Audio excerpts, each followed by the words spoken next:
नमस्कार दर्शक बंधु पवित्र सावित्री अमावास्यार हार्दिक अभिनंदन एवं शुभकामना जणाई आजिर कार्यक्रमटी को आरंभ करिबा। एही 2026 मसीहार मे मास 16 तारिख शनिवार दिन सावित्री अमावास्या पालित हेबा पाई जाउछि एवं एही 16 तारिख दिन आपणक तुला राशि रे बुधादित्य राजयोग बनिबा पाई जाउछि। तेणुकर यह राजयोग आपणकर केउं क्षेत्र गुड़ी को प्रभावित करिबो, केउं क्षेत्र रे आपणको शुभ फल प्रदान करिबो, एही भिडियो रे विस्तृत भाव रे आलोचना करिबा। सेतिपई आपणकर व्यस्त बहुल समय मध्यरु मात्र 10 मिनिट समय आपण निज पाई दियंतु, निज भविष्यत विषय रे जानतु। आपणक राशि एही राजयोगर संजोगटी धनर भाव रे हेबा पाई जाउछि, जेउ कारणरु आपणकर आर्थिक समस्याटी दूर हेबा पाई जाउछि। देखंतु आपणक तुला राशि रे तीनोटी बड़ शुभ ग्रह आपणकर त्रिकोण बा लक्ष्मी भाव को चलन करिबा पाई जाउछंती। सूर्य बुध मंगल जी आपणकर भाग्यर अधिपति, लाभर अधिपति एवं धनर अधिपति अटंती, समस्ते आपणकर त्रिकोण भाव को गोचर करुछंती, जहा द्वारा आपणक भाग्य रे गोटे परिवर्तन हेबो। अनेक दिगरु अनेक गुड़िए लाभ प्राप्ति हेबा पाई जाउछि। समस्त सुख सुविधा आपणको प्राप्त हेबा पाई जाउछि, किंतु केउ क्षेत्र रे प्राप्त हेबो ताहा आसंतु आगो को जानिबा। किंतु भिडियोटी आरंभ करिबा पूर्वरु जदि आपणकर तुला राशि होइथाए एवं आपण भी ईश्वर को आंतरिक भक्ति एवं विश्वास करंती, तेबे भिडियोटी को लाइक करंतु। कमेंट बॉक्स रे जय जगन्नाथ जय मां लक्ष्मी अवश्य लिखि दियंतु। ता सहित आम सह जोगाजोग करिबा पई वीडियोर मध्य भाग रे को व्हाट्सएप नंबर टी दिया जाइछि, जो नंबर साहाय्य रे आपण आम सह जोगाजोग करी निजर नूतन कुंडली प्रस्तुत करि परिबे, कुंडली विश्लेषण कराई परिबे, किंबा आपणकर चाकरी, विवाह, व्यवसाय, प्रेम संपर्क, शिक्षा, स्वास्थ्य को नै किछि समस्या रहिछि ताहार सहजरे एवं स्वल्प मूल्य रे समाधान करि परिबे। सेतिपई आपण आम सह वीडियोर शेष पर्यंत जोड़ी होई रुहंतु एवं व्हाट्सएप नंबर माध्यम रे आम सह जोगाजोग करी खूब कम मूल्य रे आपणक समस्यार समाधान करंतु। एबे आसंतु कार्यक्रमटी को आग को बढ़ाइबा।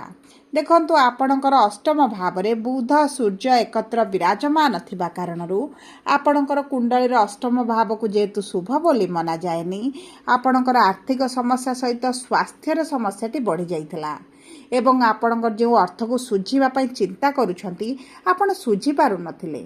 ऋण आपणकर बढ़ी चलीची, मानसिक दुश्चिंता आपणकर बढ़ी चलीची। विभिन्न कारणरु आपणक परिवार मध्य रे अशांति देखा जाउची एवं शत्रु वृद्धि पाइबा सहित कर्म क्षेत्र में विभिन्न प्रकार समस्या बढ़ुची। दीर्घ दिन हला संतानर अपेक्षा रे रहिचंती, संतान पई चेष्टा करूचंती किंतु संतान प्राप्ति होई पारु नाही एवं जेउ मानकर संतान पूर्वरु रहिची संतानक क्यारियर, तांको भाग्य, तांको भविष्यत को नै बहुत गुडे चिंता भीतर दे आपण गति करूचंती। तेबे देखंतु आपणकर जहा भी समस्या चलीची ताहा एई सावित्री अमावास्या परे बा आपणक राशि रे सृष्टि हेउथिबा बुधादित्य राजयोग परे एथिरे धीरे धीरे परिवर्तन आसिबो। तेबे आसंतु जानिबा तुला राशिर तीनोटी नक्षत्र अनुଯାयी कि प्रकार केउ राशिर व्यक्ति मानक प्राप्त हेउची। सर्वप्रथम देखंतु तुला राशिर तीनोटी नक्षत्र रहिची, चित्रा तुला, स्वाति तुला एवं विशाखा तुला। चित्रा तुला राशिर व्यक्ति विशेष मानकर नक्षत्राधिपति मंगल एवं मंगल विराजमान करिसंती आपणकर सप्तम भाव रे। ए देखंतु आपणकर विवाह रे जदि विलंब देखुचंती तेबे विवाह निश्चित भाव रे होई जिवो। विवाह रे जदि अर्चना आसुची, बाधा आसुची किंबा आपण प्रेम विवाह करबा पई चाहुचंती, विभिन्न प्रकार समस्या देखुचंती, तेबे आपणकर सेही समस्या गुड़िक दूर होई जिवो। आपणक विवाह पई अति प्रबल योग बनिबा सहित आपणक गृह रे जेकोनोसी शुभ कार्य बा मांगलिक कार्य अनुष्ठित हेबो। आपणक जीवन साथीक क्यारियर रे ग्रोथ आसीबा सहित तांको स्वास्थ्य रे मध्य बड़ परिवर्तन आसीबो। ता सहित उभय मिसी जदि कौनसी एक बड़ निष्पत्ति नियंती तेबे आपणक पई तो अत्यंत शुभदायक रहिबो। आपण जदि किछि पार्टनरशिप रे कार्य करूछंती तेबे मध्य उत्तम फल प्राप्ति करिवे, किंबा जदि नूतन भाव रे पार्टनरशिप रे किछि कार्य आरंभ करिबा पई चाहुछंती तेबे मध्य आपणक पई मंगलदायक रहिबो। ता सहित देखंतु मंगलंकर सप्तम दृष्टि आपणक राशि को बा लग्न भाव को थिबारु रोग प्रतिरोधक शक्ति रे वृद्धि घटिबो। ପୂର୍ବରୁ ଯେଉଁ ସ୍ୱାସ୍ଥ୍ୟ ସମସ୍ୟା ଥିଲା, ଅସ୍ଥିଗତ ସମସ୍ୟା ଥିଲା, ଚର୍ମଜନିତ ସମସ୍ୟା ରହିଥିଲା, ସେଥିରେ ଆପଣ ଧୀରେ ଧୀରେ ପରିବର୍ତ୍ତନ ଦେଖିବେ। ଆପଣଙ୍କ ଇମ୍ୟୁନିଟି ପାୱାର ବୃଦ୍ଧି ହେବା କାରଣରୁ ଆପଣଙ୍କର ସ୍ୱାସ୍ଥ୍ୟରେ ଉନ୍ନତି ଦେଖିବେ, କ୍ୟାରିୟରରେ ଗ୍ରୋଥ ଦେଖିବେ। ନୂତନ ଚାକିରିର ଯଦି ସନ୍ଧାନରେ ରହିଛନ୍ତି, ନୂତନ ଚାକିରି ପ୍ରାପ୍ତ ହୋଇଯିବ। ପ୍ରେମ ସମ୍ପର୍କରେ ଯଦି ସମସ୍ୟା ଚାଲିଛି, ତେବେ ସେହି ସମସ୍ୟା ଗୁଡ଼ିକ ମଧ୍ୟ ଦୂର ହୋଇଯିବ। ବିଶେଷ ଭାବରେ ସନ୍ତାନ ପ୍ରାପ୍ତି ପାଇଁ ଅତି ପ୍ରବଳ ଯୋଗ ବନୁଛି। ସନ୍ତାନ ସୁଖ ଲାଭ ହେବା ସହିତ ଯଦି ସନ୍ତାନଙ୍କ କ୍ୟାରିୟରକୁ ନେଇ ଚିନ୍ତାଗ୍ରସ୍ତ ଅଛନ୍ତି, ତେବେ ନିଶ୍ଚିତ ଭାବରେ ଆପଣଙ୍କର ଚିନ୍ତା ଦୂର ହୋଇଯିବ। ଏବେ ଆସନ୍ତୁ ଜାଣିବା ସ୍ୱାତି ତୁଳା ରାଶି ବା 15/7 ତୁଳା ରାଶିର ବ୍ୟକ୍ତିବିଶେଷମାନଙ୍କର ନକ୍ଷତ୍ର ଅଧିପତି ରାହୁ ଏବଂ ରାହୁ ବିରାଜମାନ କରିଛନ୍ତି ପଞ୍ଚମ ଭାବରେ। ବିଦ୍ୟାର୍ଥୀମାନଙ୍କର ଶିକ୍ଷା କ୍ଷେତ୍ରରେ ଆଶା ଅନୁରୂପକ ଫଳ ପ୍ରାପ୍ତ ନ ହୋଇପାରେ ଏବଂ ଶିକ୍ଷାକୁ ନେଇ ଯେଉଁ ମନ ଭିତରେ ଦ୍ୱନ୍ଦ୍ୱ ରହିଛି, ସନ୍ଦେହ ରହିଛି, ଭୟ ରହିଛି, ତାହା ଆପଣଙ୍କର ଦୂର ହୋଇଯିବ। ମନପସନ୍ଦର କଲେଜ ପ୍ରାପ୍ତ ହେବ, ମନପସନ୍ଦର କୋର୍ସ ଆପଣ କରିପାରନ୍ତି ଏବଂ ଦେଖନ୍ତୁ ଯଦି ଆପଣ ଉଚ୍ଚଶିକ୍ଷା କରିବା ପାଇଁ ଚାହୁଁଥିଲେ, ତେବେ ମଧ୍ୟ ଆପଣଙ୍କ ପାଇଁ ଲାଭଦାୟକ ରହିବ। ତା ସହିତ ଯେଉଁ ବ୍ୟକ୍ତିମାନଙ୍କର ସନ୍ତାନରେ ବିଳମ୍ବ ଦେଖୁଥିଲେ, ସେମାନଙ୍କ ପାଇଁ ମଧ୍ୟ ଶୁଭ ସମୟ ଆସିଛି, କିନ୍ତୁ ଆପଣଙ୍କର ମେଡିକାଲ ଟ୍ରିଟମେଣ୍ଟର ଆବଶ୍ୟକତା ପଡ଼ିପାରେ କିମ୍ବା କିଛି ସର୍ଜରୀ ମଧ୍ୟ ଆପଣଙ୍କର ହୋଇପାରେ।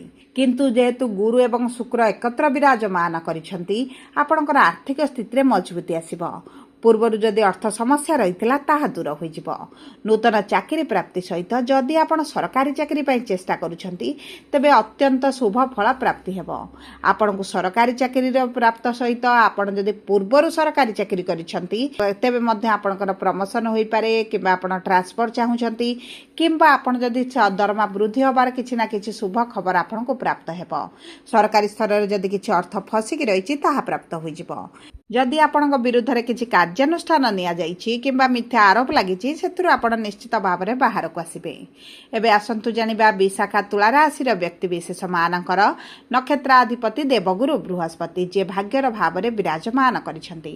ଦେଖନ୍ତୁ ଷଷ୍ଠ ଭାବ ଏବଂ ଆପଣଙ୍କର ତୃତୀୟ ଭାବର ସ୍ୱାମୀ ହେଉଛନ୍ତି ଗୁରୁ ଏବଂ ତୃତୀୟ ଭାବ ଯେହେତୁ ଆପଣଙ୍କ ଅନଲାଇନ୍ କାରବାରର ଭାବ, AI/IT ସେକ୍ଟର ଭାବ, ଆପଣଙ୍କର ଟ୍ରାନ୍ସଫର କିମ୍ବା ଟିଚର ଅଛନ୍ତି, କାଉନସିଲର ଅଛନ୍ତି, ତେବେ ଆପଣଙ୍କର କ୍ୟାରିୟରରେ ନିଶ୍ଚିତ ଭାବରେ ଗ୍ରୋଥ ଆସିବ। ଏହିସବୁ ଦିଗରେ ଯଦି ବି ଆପଣ କ୍ୟାରିୟର ଆରମ୍ଭ କରନ୍ତି, ତେବେ ମଧ୍ୟ ଉତ୍ତମ ଫଳ ପ୍ରାପ୍ତି ହେବ। ତା ସହିତ ଦେଖନ୍ତୁ ଗୁରୁ ଯେହେତୁ ଭାଗ୍ୟର ଭାବରେ ବିରାଜମାନ କରିଛନ୍ତି, ଭାଗ୍ୟ ଆପଣଙ୍କର ସାଥ ଦେଉଛି। ଯଦି ଆପଣ ଚାକିରିରେ ପରିବର୍ତ୍ତନ ଚାହୁଁଥିଲେ କିମ୍ବା ଆପଣ ଚାକିରି ଛାଡ଼ି ବ୍ୟବସାୟ ଆରମ୍ଭ କରିବା ପାଇଁ ଚାହୁଁଥିଲେ, ତେବେ ମଧ୍ୟ ଆପଣଙ୍କୁ ଉତ୍ତମ ଫଳ ପ୍ରାପ୍ତି ହେବ। ଯେଉଁ ବ୍ୟକ୍ତିମାନଙ୍କର ବ୍ୟବସାୟରେ କିଛି ନା କିଛି ସମସ୍ୟା ଆସୁଥିଲା, ବ୍ୟବସାୟ ହେଉନଥିଲା, ଲାଭ ବୃଦ୍ଧି ଘଟୁନଥିଲା, ତେବେ ମଧ୍ୟ ଆପଣଙ୍କ ବ୍ୟବସାୟ କ୍ଷେତ୍ରରେ ଆପଣଙ୍କୁ ଶୁଭ ଫଳ ପ୍ରାପ୍ତି ହେବ। କେତୁ ଯେହେତୁ ଏକାଦଶ ଭାବରେ ବିରାଜମାନ କରିଛନ୍ତି, ଦୀର୍ଘ ଦିନର କିଛି ଅଭିଳାଷ ଆପଣଙ୍କର ପୂରଣ ହୋଇଯିବ। ମନସ୍କାମନା ପୂରଣ ହେବା ସହିତ ଇନକମ୍ରେ ପ୍ରଫିଟ୍ରେ ମଧ୍ୟ ବୃଦ୍ଧି ଆସିବ। ଯେଉଁ ବ୍ୟକ୍ତିମାନେ ବିଦେଶ ଯାତ୍ରା କରିବା ପାଇଁ ଚାହୁଁଥିଲେ କିମ୍ବା ବିଦେଶରେ ରହିଛନ୍ତି, ସେମାନଙ୍କ ଭାଗ୍ୟ ତାଙ୍କର ସାଥ ଦେଉଛି ଏବଂ ଆପଣ ଯଦି ବୈଦେଶିକ ମୁଦ୍ରା ରୋଜଗାର କରୁଛନ୍ତି, ତେବେ ମଧ୍ୟ ଆପଣଙ୍କୁ ନିଶ୍ଚିତ ଭାବରେ ଶୁଭ ଫଳ ପ୍ରାପ୍ତି ହେବ।